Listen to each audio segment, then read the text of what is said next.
Você acha que um curso à distância gera um certo preconceito das pessoas? Fica aí para a gente poder conversar sobre isso. Esse é um vídeo do Professor Aquino. Inscreva-se no canal. Olá, sejam bem-vindos ou bem-vindas ao Bala de Ideias. Eu sou o Professor Aquino e hoje aqui no canal eu tenho um convidado muito especial, um amigo que eu tenho, que o YouTube me deu, que é o Professor Nerk do Vestibulândia. Nerk, prazer te receber aqui, meu companheiro. Opa, prazer é todo meu. Tudo bem com você, Aquino? Tudo na paz, meu querido. Como é que você tá? A gente já tem um tempo que não faz algo junto, né? Bastante tempo. Cara, eu te convidei pra gente conversar aqui, até inspirado numa coisa que você recentemente colocou lá no seu Facebook, acho que alguém mandou pra você e você respondeu, que é a questão de que existem certos preconceitos consolidados em relação a quem faz algum curso EAD, né? Acha que é um subcurso, que é um curso de segunda linha, coisa do tipo. E eu queria conversar com você um pouco sobre isso, porque você tem uma experiência muito grande, né? Tanto em fazendo cursos assim, quanto também dando aula na internet. Você já está aqui no YouTube desde 2006, você praticamente é um sócio do YouTube, né? E também porque você tem um curso hoje online, né, que é no vestibulândia.com.br, que prepara as pessoas para concurso, para vestibular. Então você tem uma experiência nisso. E eu do meu lado tenho uma experiência também, que eu já trabalhei com cursos EAD desde 2006, né, no sistema da UAB, Universidade Aberta do Brasil. Então eu queria conversar com você sobre isso e ver as suas opiniões. Perfeito. Bom, antes de mais nada, boa tarde para vocês que estão aí em casa me assistindo. Boa tarde para a senhora, dona de casa, que está fazendo o almoço do marido, ou o marido que está fazendo o almoço da esposa, porque aqui nós prezamos pela igualdade, né? Gente, então vamos lá, falando um pouco sério. Essa questão é bastante polêmica e delicada. Em primeiro lugar, eu quero frisar aqui que as opiniões que eu vou emitir não são, na verdade, opiniões do NERC, são observações que eu faço do mercado. Ou seja, quando eu falar que o mercado tem essa visão, é a visão do mercado, não a minha visão. Eu friso aqui que um curso presencial ou um curso EAD, se os dois forem administrados de forma satisfatória, ambos podem ter o mesmo grau de qualidade. O problema com relação ao EAD é como a indústria, as empresas, etc., o mercado enxerga esse tipo de informação. É o que eu vou falar daqui a pouquinho. Entendi. Fala mais então, Luiz. Certo. Assim, é interessante você falar isso, que tem um tipo de coisa que eu ouço bastante nas propagandas de cursos EAD, que é uma propaganda do tipo assim: venha fazer o nosso curso EAD, você não tem tempo de estudar? Venha fazer nosso curso. Aí eu fico, cara, isso é uma inconsistência lógica. Se a pessoa não tem tempo de estudar, não tem como ele fazer um curso. Porque se ele vai fazer um curso, como se ele não está estudando? Então, até a maneira que as pessoas se comunicam dá a entender que assim, ó, tá vendo? Ó, você não vai fazer nada, não vai ter trabalho nenhum e já vai ter um curso, entendeu? E não é isso a ideia. Inclusive, na verdade, eu considero que fazer um curso à distância, ainda mais uma graduação inteira à distância, a pessoa ela tem mais dificuldade, mais trabalho do que uma pessoa fazendo na educação presencial, quando os cursos são feitos de maneira adequada, obviamente, como você frisou. Porque quando você está lá na graduação presencial, você tem seu professor pelo menos 2 vezes por semana, 3 vezes por semana, presencialmente para poder te atender na aula. E às vezes até fora da aula também tem um tempo. Quando você está na EAD, não. Você só está o computador, você tem que ficar mandando mensagem para alguém para te responder. Geralmente não tem uma resposta instantânea, né? Como você teria na sala perguntando diretamente para o professor. Uhum. Então, eu considero inclusive que fazer um curso EAD, quando é um curso bem feito, né? Um curso levado de maneira séria, é até mais difícil do que fazer um curso presencial. Sim, eu concordo com você.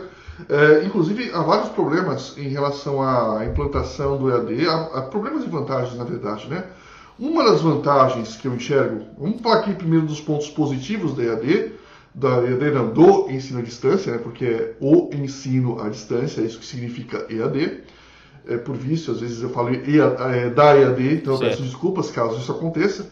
Mas vamos lá então. Partes positivas. Primeiro, ele é mais barato.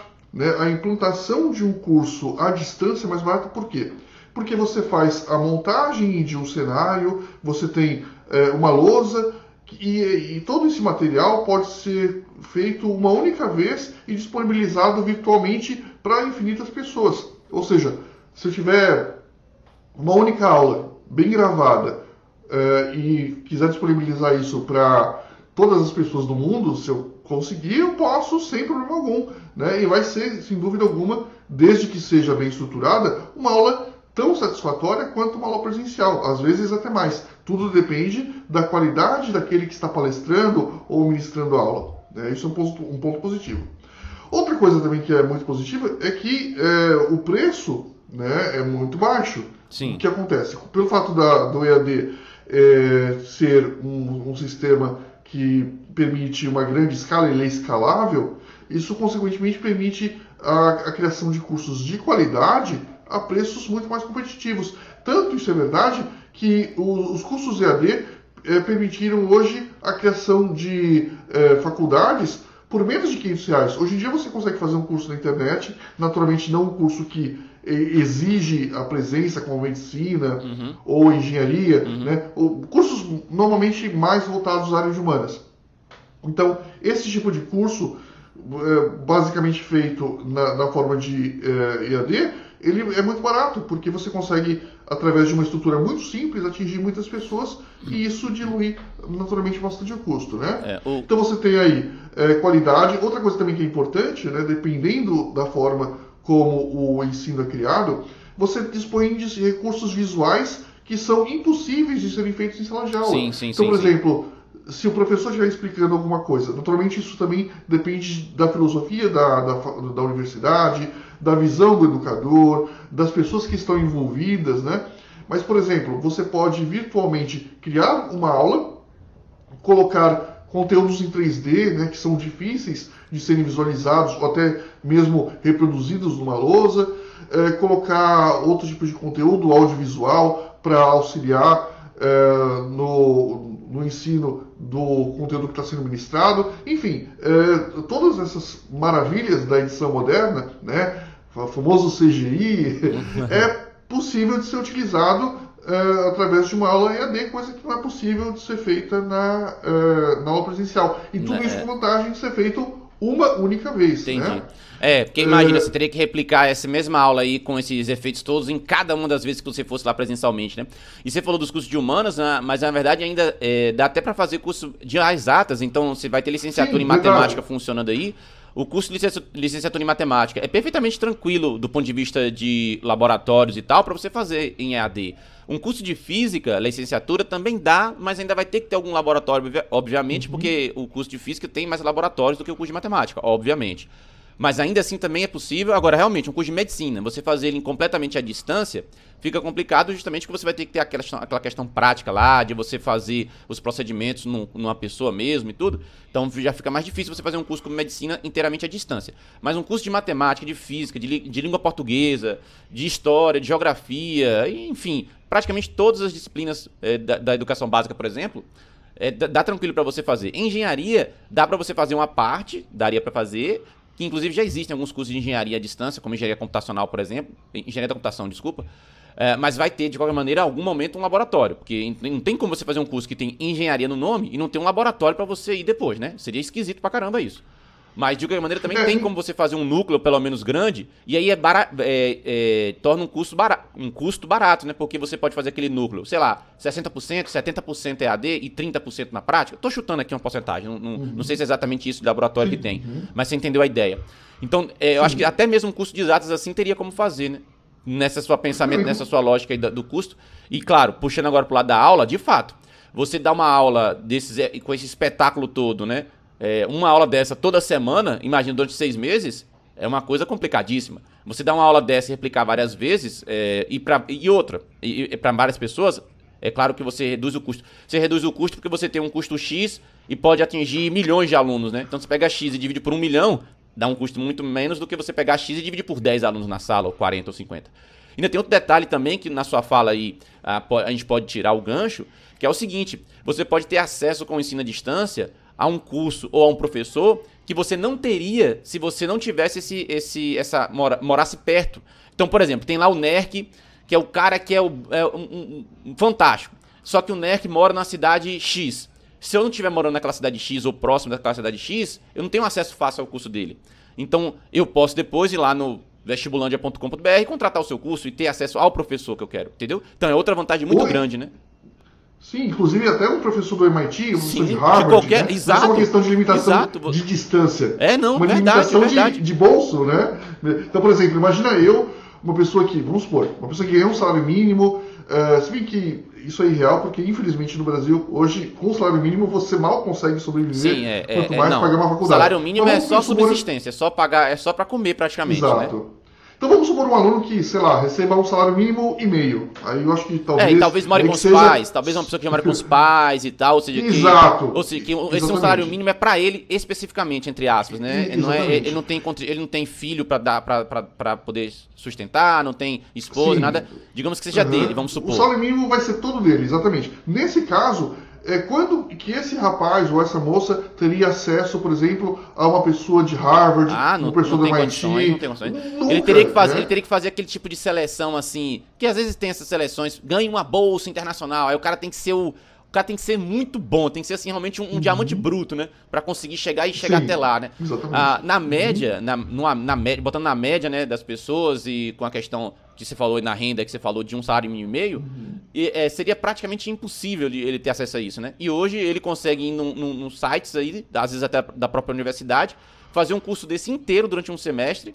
Aí, no caso, vai ter a barreira do idioma, que ainda pega muitos brasileiros, né? Poucos brasileiros conseguem entender um curso em inglês, então ainda tem a barreira do idioma forte no Brasil. Não, mas pensando, olha a vantagem. Desculpa. Eu entendi, mas a gente já tem cursos que já estão em português, eu sei que tem. Mas assim, ele pode chegar e pegar um curso desse e depois ainda ganhar um certificado daquilo, né? Não um diploma que ele vai ganhar um certificado, uma coisa de participação. Mas assim, olha que coisa fantástica. Algo que eu ou você seria impossível na época que a gente estava na graduação, né? Aliás, na época que a gente fez graduação, eu e você, nem existia YouTube, né? Então, quer dizer, a gente usava o KD para poder pesquisar, nem existia Google, né?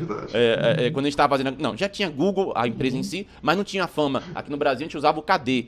Então, quer dizer, olha a diferença, né? Sim, na verdade mesmo, um pouco antes, eu nasci com a internet, né? Quando eu comecei a fazer a faculdade, a internet ainda estava encaminhando, o Hotmail era uma coisa assim que ninguém conhecia. Não, você e eu, olha só, nossa geração nasceu offline. Nós nascemos offline. Verdade. Aí nós ficamos offline depois da década de 90 pra cima, que aí começou a popularizar mais. Eu só fui ter computador em casa, na minha casa, só em 2002. Antes disso, todo contato que eu tive com qualquer computador era numa casa de alguém que tivesse mais posses, né? Algum parente que tivesse mais posses, ou algum amigo que tivesse mais posses, ou numa instituição de ensino, uma escola, uma coisa assim, o que também era muito difícil de acontecer, ou numa empresa que eu fosse, né? Agora, para ter acesso mesmo ao computador, eu comecei mesmo a ter acesso mais sempre assim ao computador em 96, 95, quando eu estava na escola técnica lá em Governador Valadares, em Minas Gerais, uma escola que chamava ETIT. Estava fazendo curso técnico de eletrônica. E aí eu tinha acesso a computadores lá do curso, porque tinha lá o curso de processamento de dados. Aí eu tinha acesso ao computador. E depois eu fui ter acesso ao computador também na universidade, entrei em 99. Aí isso tudo tendo acesso, lembra, ó, são acessos sempre fora de casa. E internet esqueça. Aí eu só fui começar a ter internet em casa e computador em casa em 2002, olha só. Então, quer dizer, olha o tanto de tempo que eu vivi de 81 até 2002 sem ter acesso, sem estar offline, né? Sim. Hoje não, hoje a Mas, minha filha tem 6 anos. A minha filha, a televisão dela é o YouTube e o Netflix. Acabou. Mas eu gostaria de fazer um adendo a isso, tudo que você falou. Certo, Realmente, deixa eu só- o fenômeno da propagação de vídeos Sim. é uma coisa moderna. Concordo totalmente com você. Certo. Né? Hoje, nós nunca tivemos tanto acesso a conteúdo audiovisual na era em que nós vivemos. Ou melhor, deixa eu refazer a frase. Esse é o momento histórico no qual nós estamos tendo um acesso muito grande ao conteúdo audiovisual. Nós nunca, em nenhum momento histórico anterior, tivemos acesso a tanto conteúdo de forma tão fácil.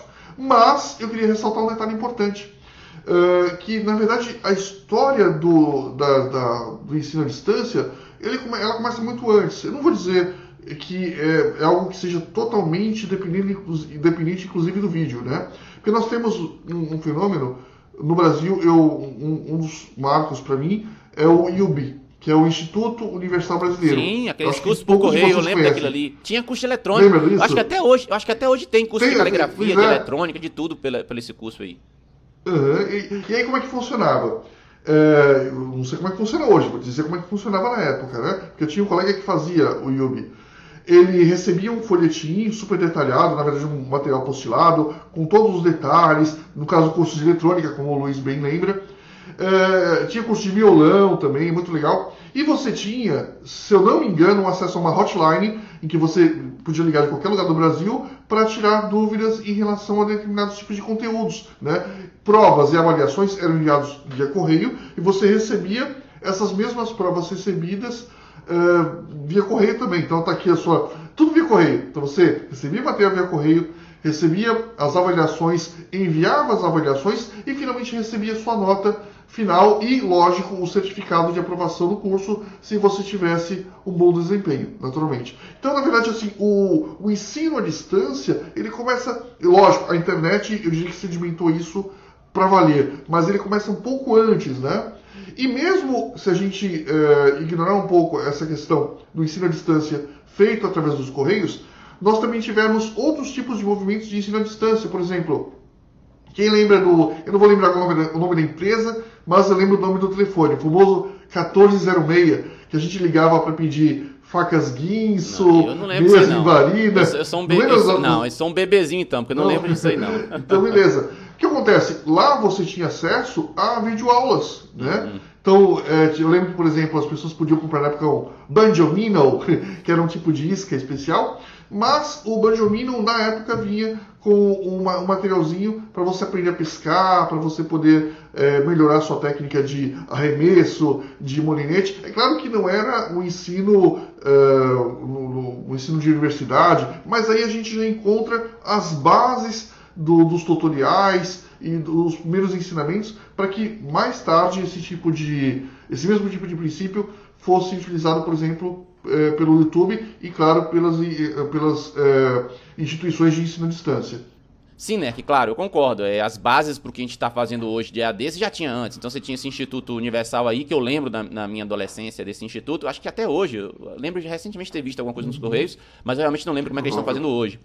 Agora, por exemplo, a mudança de paradigma, né? Minha filha tá com 6 anos, vai fazer 7 anos esse ano, e quando ela tinha uns 3 ou 4, eu lembro que ela assistia só Netflix, por exemplo, e aí uma vez ela foi assistir televisão normal, eu não lembro agora como é que foi o contexto, não lembro se foi na casa de outra pessoa, ou se foi lá em casa, eu não lembro agora. O que eu lembro nitidamente foi o seguinte, tava passando o desenho dela, naturalmente cortou o desenho e começou a propaganda. E na hora ela reclamou, mas cadê o meu desenho?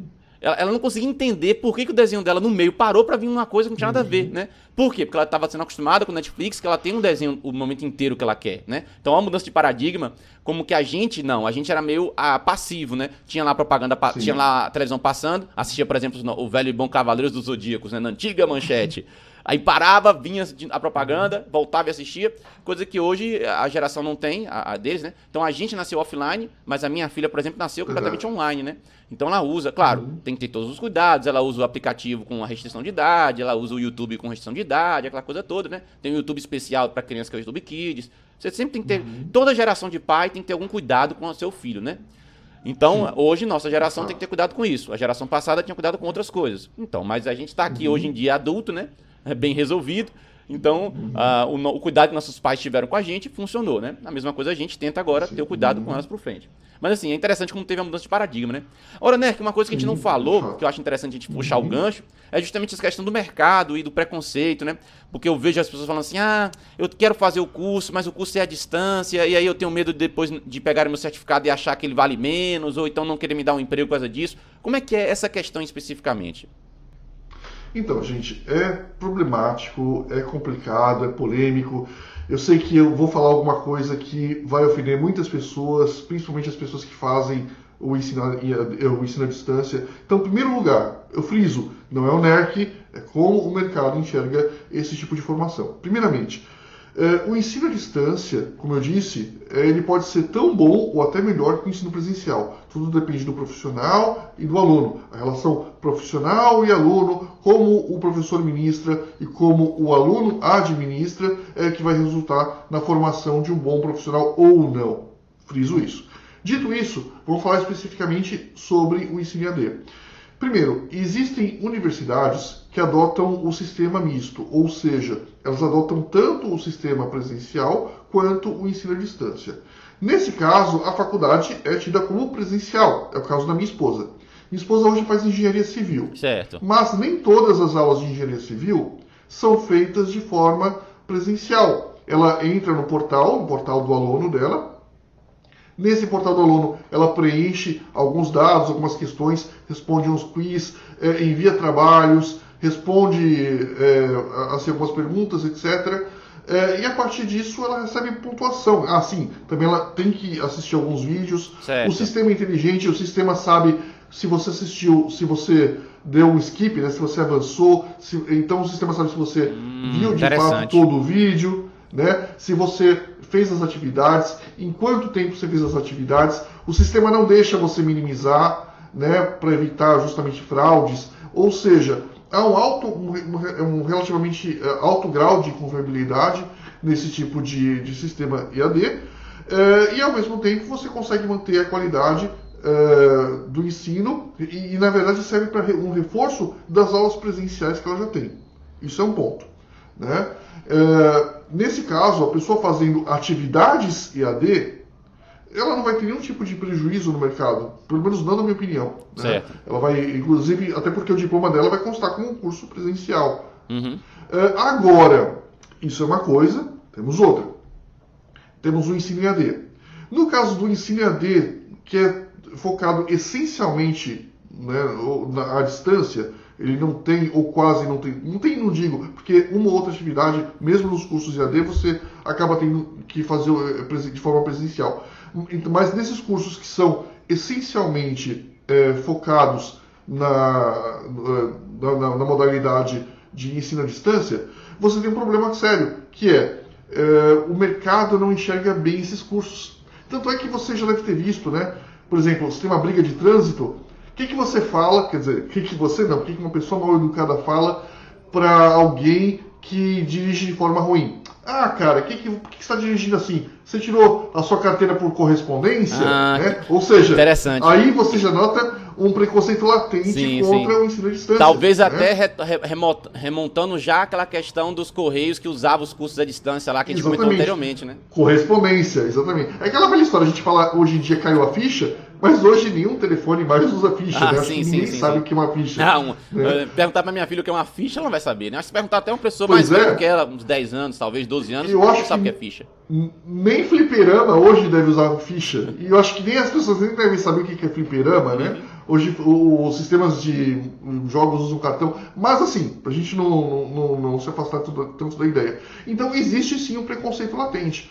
Se você se apresentar hoje num lugar com a sua formação feita através do ensino à distância e uma outra pessoa se apresentar com a mesma formação presencial, a preferência, claro, vai ser da pessoa com formação presencial, muito provavelmente, a não ser que você tenha diferenciais no seu currículo. Então eu digo o seguinte, se você vai fazer o ensino à distância, o ideal é que você complemente a sua formação com outros conhecimentos, né? Ou seja, que você adquira cursos, que você também, se possível, faça um mestrado, um doutorado, ou seja, aumente o máximo possível o seu leque de conhecimentos, para que na hora da entrevista você tenha um diferencial, para que a pessoa veja que você não é só uma pessoa que fez um ensino à distância, porque se você fizer apenas isso, você vai estar em desvantagem em comparação com outros candidatos que não optaram por aquela modalidade. E talvez o ponto também seja assim, na hora da entrevista, se a pessoa conseguir, além dessas coisas a mais do currículo,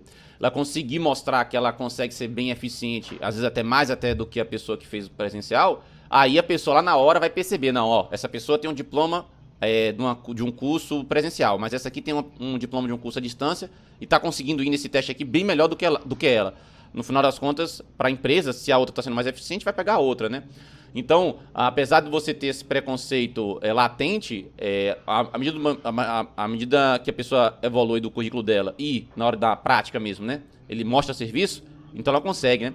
Inclusive tem universidades não, tem empresas hoje, principalmente as de tecnologia, que elas estão mais preocupadas se a pessoa tem certificações do que se ela tem uma graduação. Então a pessoa tem a certificação em Linux, certificação em Microsoft, certificação em Macintosh. Existem várias certificações que são difundidas aí no mercado de tecnologia, né? Cada uma tem uma aplicação. E aí, às vezes, a empresa tem interesse que a pessoa tenha isso e tem um curso, às vezes, que não é um de graduação top num lugar top, mas tem a certificação, coisa que o outro não tem. Então, é exatamente o diferencial do currículo que você falou, né? Então, é importante a pessoa ter isso. Isso a gente falando de cursos de graduação. Quando a gente vai agora para cursos, por exemplo, que não são de graduação, um curso como o seu lá, o vestibulania.com, né, .br. No curso, a pessoa está se preparando para o Enem. Então não faz diferença ele estar ali, se ele for uma pessoa disciplinada, ou ele está num curso presencial local. Ele vai ter um curso de qualidade do mesmo jeito, vai conseguir de mesmo jeito a aprovação dele. Então na época que eu estudei, eu fiz um pré-vestibular presencial, né? Então eu ia lá todos os dias, de segunda a sexta, ia lá no sábado para fazer simulado, eu fazia tudo isso. Hoje, a pessoa não precisa mais disso. Ela pode contratar uma plataforma, ter todo esse curso e ela vai fazer o curso presencial. Desculpa, vai fazer o curso à distância, né? E vai ter um curso que vai ter uma qualidade tão boa quanto. Ou seja, é possível, sabe? E nesse caso em específico, aí não vai fazer diferença, porque ninguém vai chegar no Enem, vai lá a hora que você está corrigindo sua redação do Enem, ou na hora que está pegando a sua pontuação do Enem, não vai perguntar se fez a distância ou se fez presencial o seu curso de preparatório, né? E você vai entrar na universidade do mesmo jeito. Então, aí nesse ponto não faz diferença. Realmente o ponto da graduação é que aí pode ter um preconceito, mas para esses cursos assim, sei lá, eu quero aprender a editar vídeos, né? Eu quero aprender a editar som, eu quero aprender a editar fotografias. Às vezes você faz um curso desse à distância, é indiferente se você fizer a distância ou presencial nesse sentido. Inclusive, Luiz, eu queria fazer um adendo aqui. Há algum tempo eu fiz uns cursos de 3D, né? Na parte de cinema...